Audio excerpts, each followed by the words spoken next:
I'm gonna do it again because I got to break Kevin's new record. I got to get back on the stage because this new record that Kevin got, I got to have it back, Kevin. I've talked to him. Eddie, what the you doing? Get on stage. I don't know, man. Maybe. But Jussie Smollett gonna keep lying until you say we don't believe you.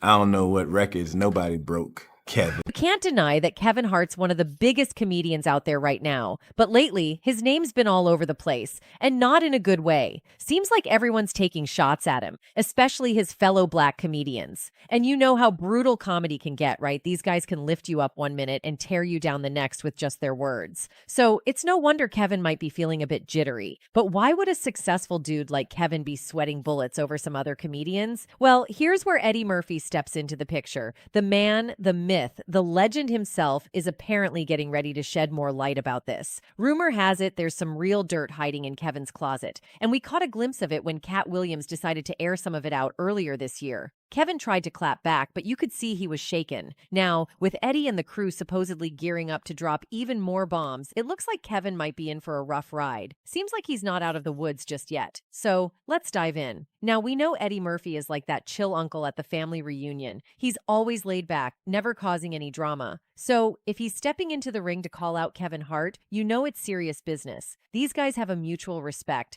They've even teamed up on projects like Meet Dave. But even that history isn't stopping Eddie from calling out Kevin's BS. So, what's the supposed shade about? The thing is, there's been whispers in the wind about how Kevin climbed his way to the top, from cozying up to the big shots in the industry, maybe even stepping on some toes to get ahead. And then there are even these whispers about some seriously questionable stuff he might have been involved in. I mean, Eddie's been in the game since the 90s, man. He knows the ins and outs of this industry better than most, so he would definitely know about Kevin's supposed dealings. Also, take what Katt Williams said, for example. On the Club Shay Shay podcast, Katt straight up called Kevin an industry plant. He pointed out how quickly Kevin rose to fame, scoring a sitcom and starring in Soul Plane all within his first year in LA. According to Katt, this raises eyebrows and makes Kevin's early history seem a bit like a mystery. He already had his deals when he got here. Have we heard of a comedian that came to LA and in his first year in LA, he had his own sitcom on network television and had his own movie called Soul Plane that he was leading? No, we've never heard of that before that person, or since that person, he continued saying. What do you think a plant is? Maybe people don't understand the definition of these words. Have we heard of a comedian that came to LA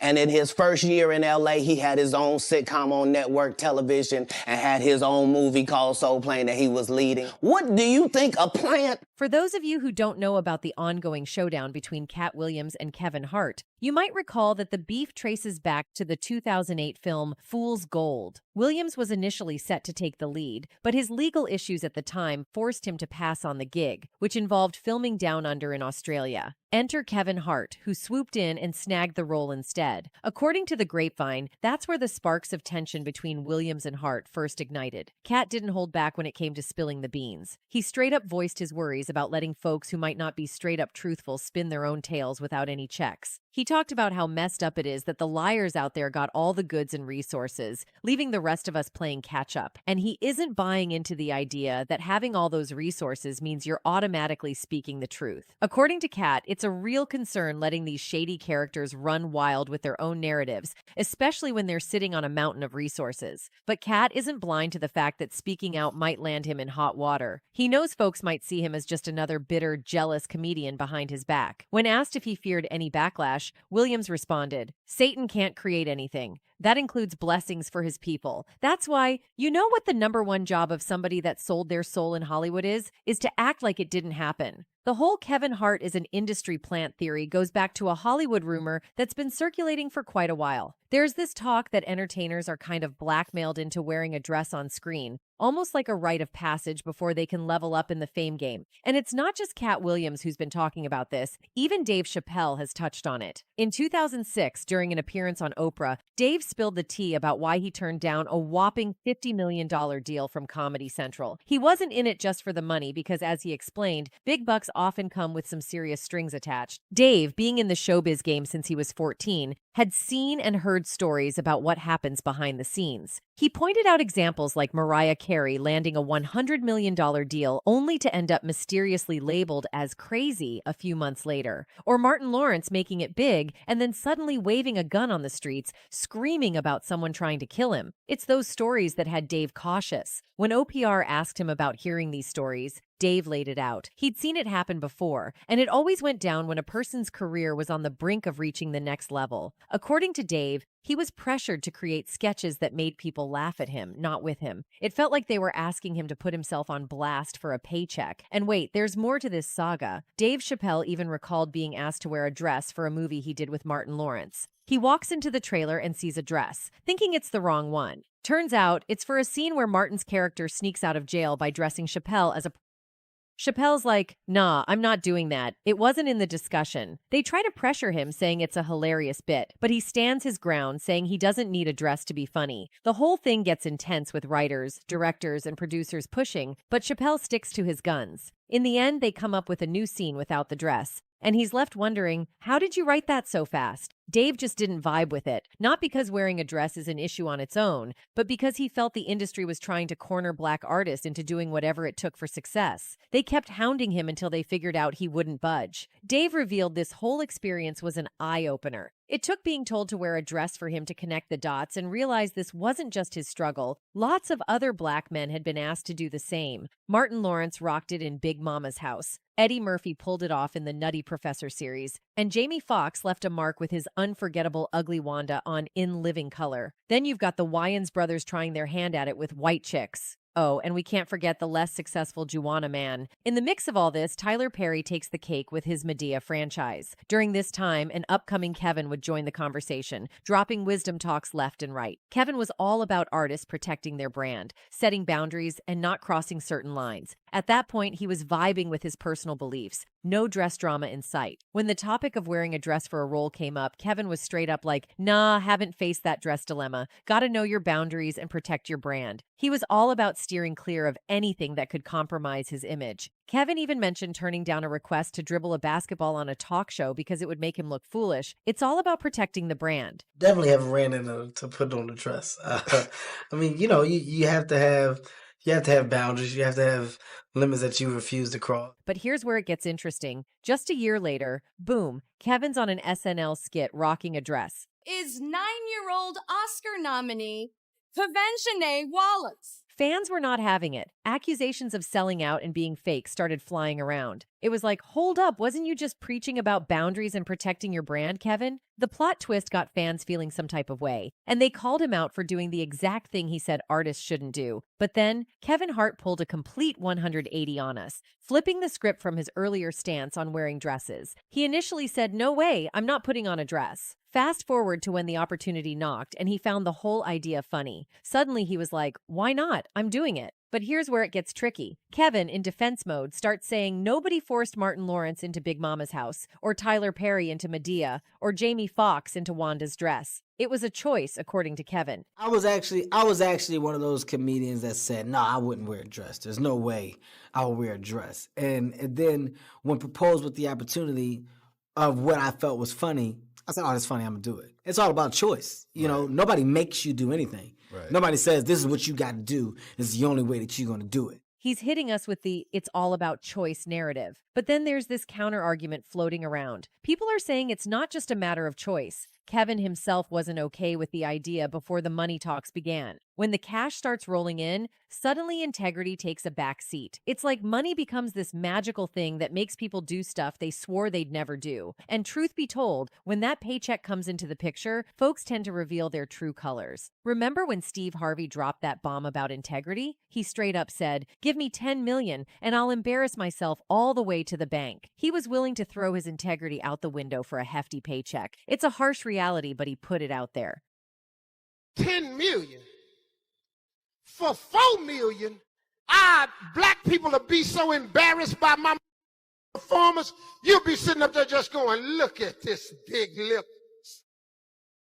Now, back to Kevin Hart. After he did the dress thing, his career went through the roof. He became the highest paid comedian ever, raking in cash like no one else. It's like the dress move was the golden ticket to success in the comedy game. People might argue about the sacrifice of integrity, but at the end of the day, Kevin's laughing all the way to the bank. And then there's Monique, dropping bombs about how Kevin supposedly ditched her when she was going through some real rough times, facing the heat from big names like OPR Winfrey and Tyler Perry. And if that isn't enough to raise your eyebrows, there's talk that Kevin's been cozying up to both Tyler Perry and OPR Winfrey to climb the Hollywood ladder. Back in 2021, there was this memorable episode on Kevin Hart's Comedy Goldmines podcast where he had the legendary Monique as his guest. They delved deep into Monique's life, her rise in the comedy scene, and where she stands today in her career. Now, if you're not familiar with it, Monique has had some long-standing issues with OPR Winfrey and Tyler Perry, and trust me, we'll get into that later, so hang tight. During their conversation, Monique opened up about the struggles her family faced, describing it as being up against the wall. It was then that Kevin Hart, being the stand-up guy he is, stepped in to offer his support. He expressed to Monique that she's like family to him,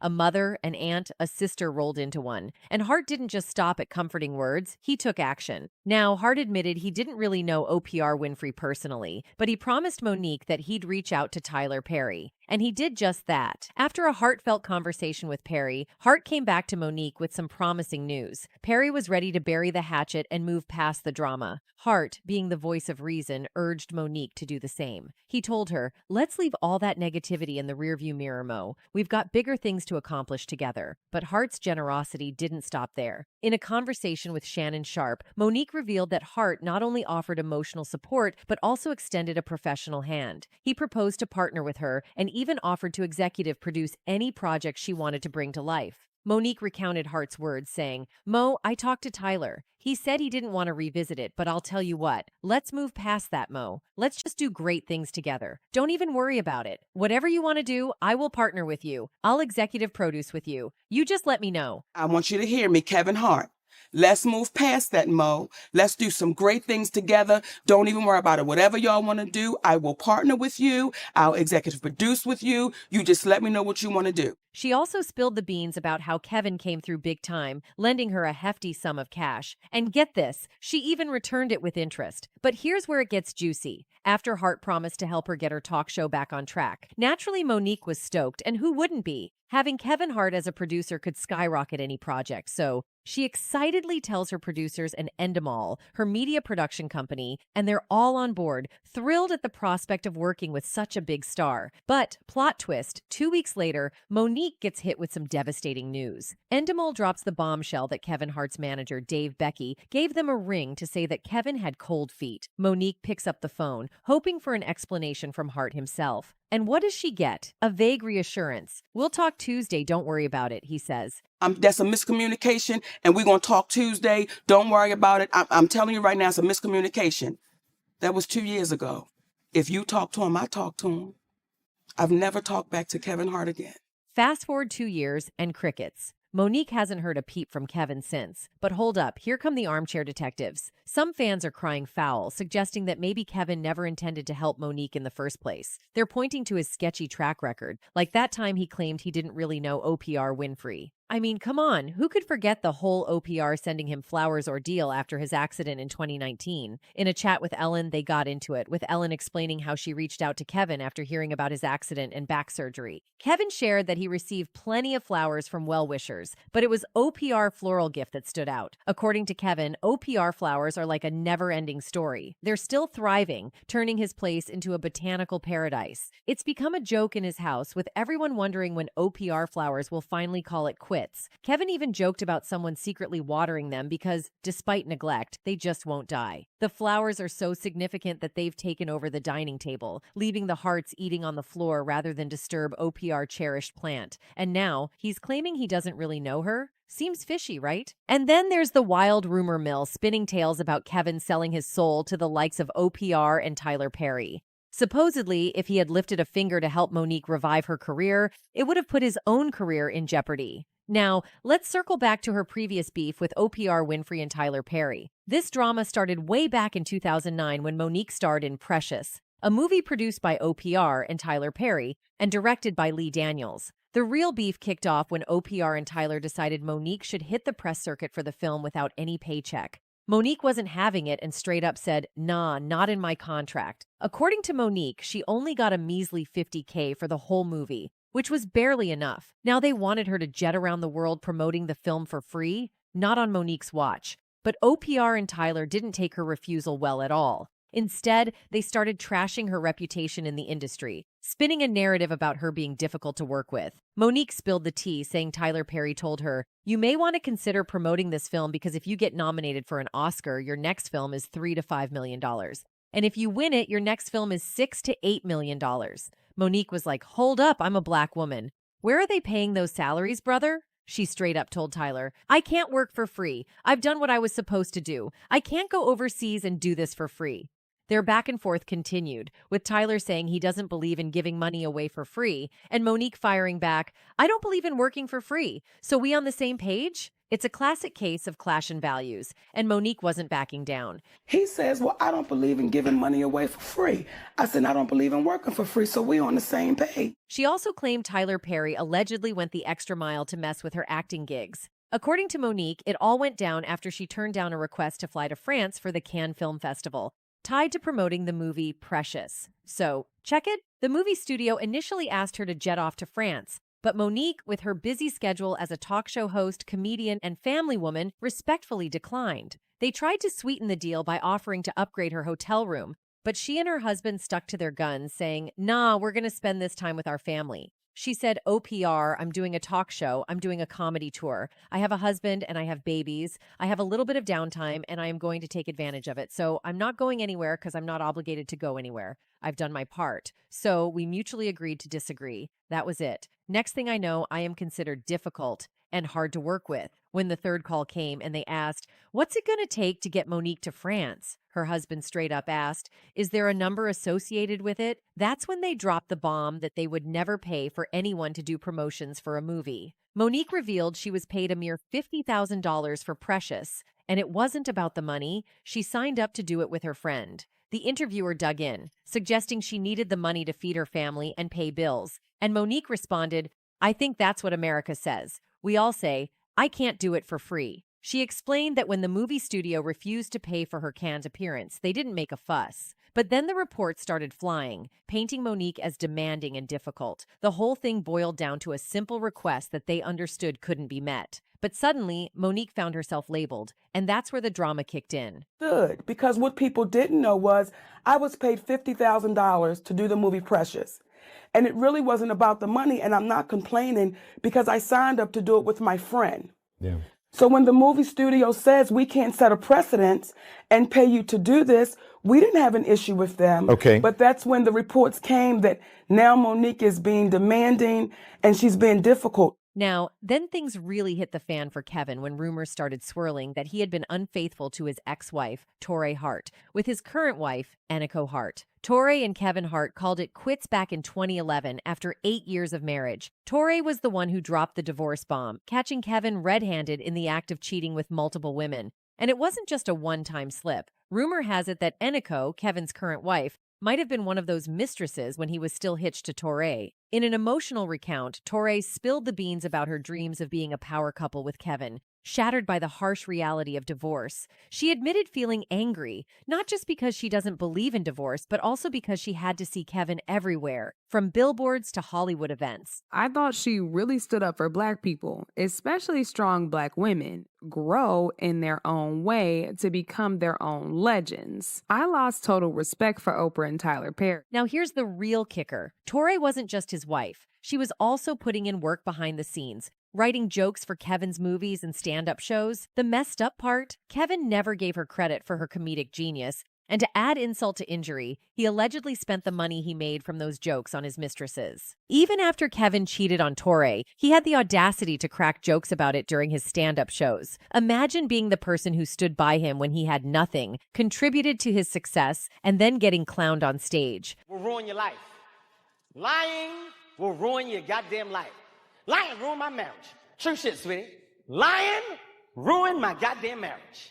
But it seems might be getting worse for Kevin because Torrey is hitting the road on tour with Katt Williams. I mean, Kevin and Katt basically can't stand each other. So the fact that Torrey Hart, Kevin's ex-wife, is hitching her wagon to Katt Williams for a tour has got people raising their eyebrows and wondering, what's the deal? Torrey spilled the beans on Instagram, sharing a pic of her and her good friend, Katt Williams. And she's not just joining any tour, but Katt's ongoing Dark Matter tour. Now, here's where it gets spicy. The post also included a snippet from that viral Club Shay Shay interview where Katt went all in, taking shots at Kevin and a bunch of others. Then, in a recent interview, when Kevin was asked about Torrey hitting the road with Katt, he tried to play it cool, deliver a mature response, but you could practically see the annoyance radiating off him. You know, your ex-wife is going on tour with Katt. I want everybody to win. I hope the tour is great. Even though Kevin has fired back at the rumors circulating about him, shrugging them off like they're no big deal, it's likely that they've still tainted people's perception of him. What's your opinion on this whole situation? Drop your thoughts in the comments, and we'll see you in the next video.